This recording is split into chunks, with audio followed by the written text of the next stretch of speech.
Impact को नहीं समझा सकता। तो सबसे पहले तो ये जानना चाहेंगे, आमतौर पे डेट हो, गोल्ड हो या इंटरनेशनल फंड्स हो, इनमें इन्वेस्टर इसीलिए आता था क्योंकि इंडेक्सेशन एडवांटेज मिलता था। अब ये नए फाइनेंस बिल में अमेंडमेंट्स की गई हैं, लोकसभा में पारित भी कर दी गई हैं, क्या असर आप देखते हैं? 1 अप्रैल तक का समय है, क्या ऐसा होगा कि 1 अप्रैल तक हम ज्यादा फ्लोज आते हुए देखेंगे और उसके बाद फ्लोज पर इम्पैक्ट पड़ेगा? आप कैसे देखते हैं पूरी सिचुएशन को?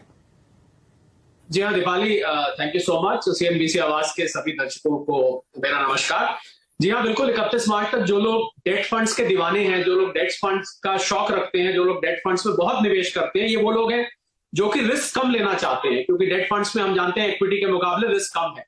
जी हाँ, उनको अब लॉन्ग टर्म कैपिटल गेन का कॉन्सेप्ट ही खत्म कर दिया गया है कि अब तो लॉन्ग टर्म कैपिटल गेन, क्योंकि उनका दोस्तों, अगर आप बाजार में अपना पैसा इन्वेस्ट करना चाहते हैं तो अभी जुड़े एंजल ब्रोकिंग के साथ में, क्योंकि यहाँ आपको मिलती है एक अच्छी एडवाइस और भरोसेमंद सर्विस, और यहाँ अकाउंट ओपन करना भी है बिल्कुल फ्री ऑफ कॉस्ट। तो आज ही जुड़े एंजल ब्रोकिंग के साथ में, अकाउंट ओपनिंग लिंक डिस्क्रिप्शन में है, आज ही अपना अकाउंट ओपन कराएं। 20% पे लगता था, तो खासकर वो निवेशक दीपाली जो कि 30% स्लैब में फॉल करते थे, उन लोगों के लिए एक आर्बिट्रेज एडवांटेज रहती थी कि वो 30% स्लैब में होते थे, पर डेट म्यूचुअल फंड में इन्वेस्ट करके वो कुल 20% टैक्स देते थे। यही नहीं, वो लॉन्ग टर्म वो इंडेक्सेशन बेनिफिट का भी लेते थे, क्योंकि आपकी हर साल नई इंडेक्स आती है तो आप उसको अपनी कॉस्ट ऑफ एक्विजिशन को बढ़ाकर और आप टैक्स बचा लिया करते थे। ये दोनों सुविधा हटा ली गई है, जैसा कि लक्ष्मण भी अभी बता रहे थे कि अब लॉन्ग टर्म कैपिटल गेन नाम का डेट म्यूचुअल फंड में कॉन्सेप्ट ही नहीं है। सीधा सीधा आपको जो गेन हुआ, यानी कि शॉर्ट टर्म कैपिटल गेन पे पहले जो नियम थे डेट फंड्स पे, वही नियम अब लॉन्ग टर्म कैपिटल गेन पे लगेंगे। इसका अर्थ यह हुआ दीपाली कि अब हम इक्विटी म्यूचुअल फंड्स में पैसे ज्यादा आते देखेंगे, और जो लोग रिस्क एवर्स हैं, मतलब जो लोग बहुत जोखिम नहीं लेना चाहते हैं शेयर मार्केट का, वो लोग ज्यादा बैंक की एफडीज में जाते देखेंगे। हम जानते हैं कि बैंक की एफडीज का रेट भी अब 7-8% के आसपास आ गया। सीनियर सिटीजन के लिए स्मॉल फाइनेंस बैंक तो कहीं कहीं 8.25% भी दे रहे हैं। तो मुझे लग रहा है कि एफडी की तरफ रुझान बढ़ेगा, इक्विटी म्यूचुअल फंड्स की तरफ रुझान बढ़ेगा, पर डेट म्यूचुअल फंड में 1 अप्रैल के बाद जो निवेश करेंगे उनके लिए अच्छी खबर नहीं है, क्योंकि वो जो टैक्स एडवांटेज उनके पास था वो अब दिवाली उनके पास नहीं रहेगा। तो मैं एक इन्वेस्टर के पर्सपेक्टिव से शरद जी एक चीज और जानना चाहती हूँ। हम अगर अलग अलग टैक्स ब्रैकेट के इन्वेस्टर्स की बात करें तो 30% टैक्स ब्रैकेट में जो आता है उस पर तो सीधे सीधे इम्पैक्ट है, लेकिन जो लोअर टैक्स ब्रैकेट में आते हैं, क्या वो कंटिन्यू कर सकते हैं डेट म्यूचुअल फंड्स में इन्वेस्टमेंट? दूसरी बात ये भी कि अब डेट म्यूचुअल फंड इन्वेस्टर्स को, डेट फंड्स हो या हाइब्रिड फंड्स हो, आइडियली आपको डिफरेंस ही नहीं रह गया शॉर्ट टर्म या फिर long term capital tax gain में। तो अब इस विकल्प को छोड़ के क्या दूसरे विकल्पों पर गौर करने का टाइम भी आएगा, क्योंकि इंटरनेशनल फंड्स हो, डेट हो, गोल्ड हो, सभी पर अप्लाई हो रहा है?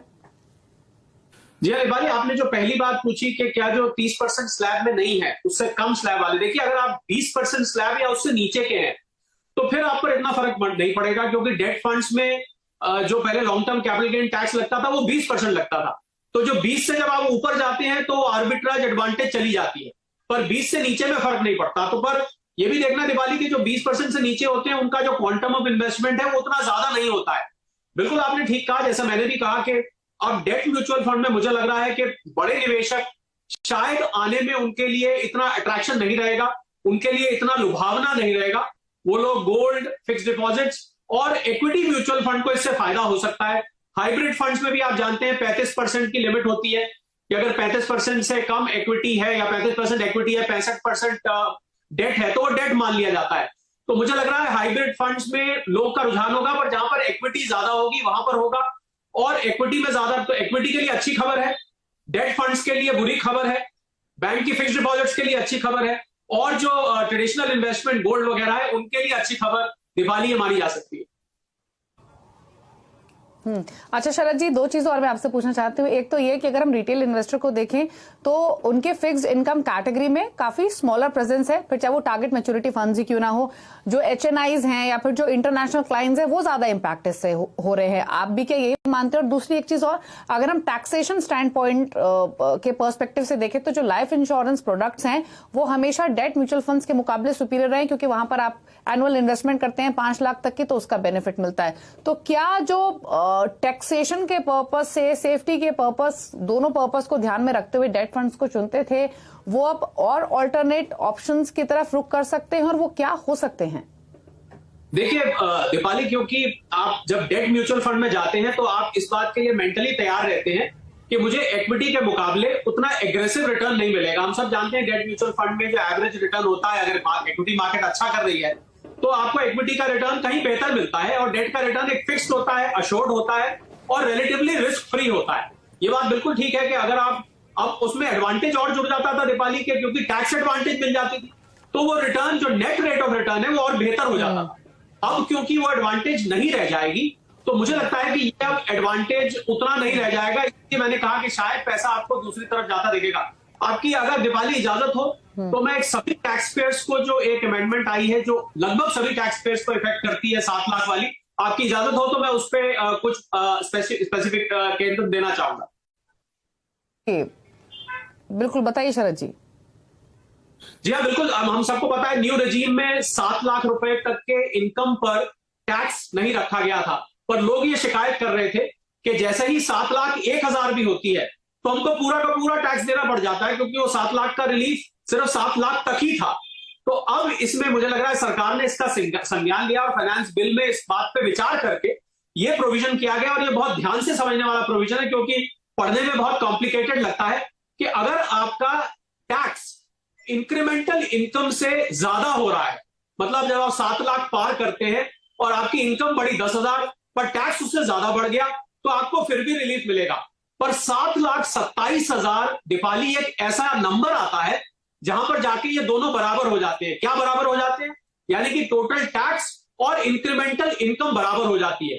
तो मतलब अगर आप 7,27,000 क्रॉस करेंगे तब आपके ऊपर वो टैक्स लगना शुरू होगा। कुल मिलाके में आसान भाषा में अगर देखूं तो 7,27,000 तक अब आपके ऊपर टैक्स नहीं लगेगा। तो लोगों को बहुत बड़ी राहत है, क्योंकि वो ये कहते थे कि साहब 2,000 रुपए फालतू इनकम हुई और टैक्स उससे कहीं ज्यादा हो गया। मुझे लग रहा है इस एनोमली को इस फाइनेंस बिल में करेक्शन कर दी गई है, तो उन लोगों के लिए बहुत बड़ी राहत है, और ये ज्यादातर टैक्स पेयर्स को अप्लाई करेगी, क्योंकि दीपाली ऐसा माना जा रहा है कि करीब करीब आधे से ज्यादा टैक्स पेयर्स अगले साल से ये जो न्यू रजीम है, जो 7 लाख वाली रजीम है, इसके अंतर्गत आने वाले हैं। शायद आपको भी ये प्रभावित करे, ऐसी मैं उम्मीद रखता हूं। चलिए, शुक्रिया मिस्टर कोहली आने के लिए शो में। और डेट म्यूचुअल फंड पर असर, आम इन्वेस्टर पर असर, उनके टैक्सेशन पर असर, तमाम पहलुओं को समझाने के लिए शुक्रिया आपका बहुत। तो ये एक लेटेस्ट डेवलपमेंट